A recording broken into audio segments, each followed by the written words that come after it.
Here comes the champ, Steve Torrence, in the Capco Contractors car over on the left side.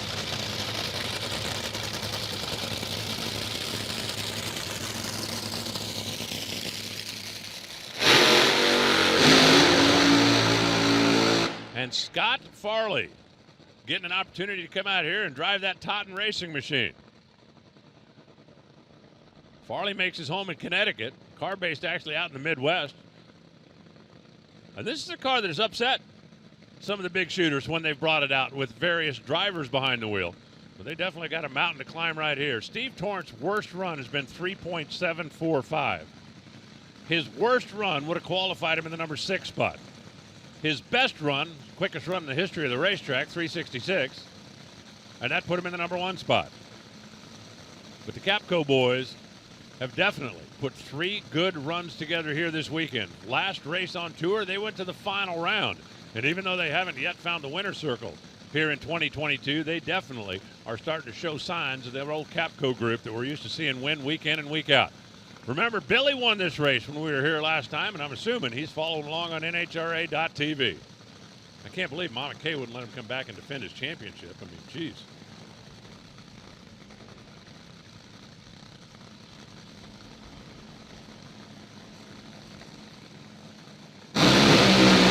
How about this? Torrence smokes the tires and Farley gets the win. Oh, look at him down on the starting line. They have upset some of the big-time players before, and it happens again. Steve Torrence goes immediately up in smoke. Farley was obviously distracted on the starting line, but the bottom line is who got there first? And that would be Scott Farley. Joe. Car owner Terry Totten, you guys just took down the number 1 qualifier. How did you strategize coming up to run them? We just wanted to go A to B. That's all we're trying to do is go A to B. We got a new driver in the car. I told him, I said, if you see him at half track, just click it off. We're going to save the parts. But obviously he did his job. He didn't see him and he kept going. Looks like we might have heard it down there, so we got some work to do, see if we can get back here for the next one. Absolutely amazing. We've talked about it a number of times. Hey, ladies and gentlemen, the Cinderella team so far, taking out the Capco boys. That is a heck of a feather in your cap. If you know you're not going to be able to outrun Steve if he makes a 70 or 72 run, you know that.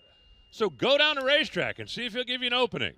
And the Capco boys, a rare mistake as they left the door open, and Scott Farley went flying through it, albeit as Terry mentioned, looked like a little pop down there. It certainly wasn't a kablooey. Maybe a kerpop. It wasn't even a kerbang.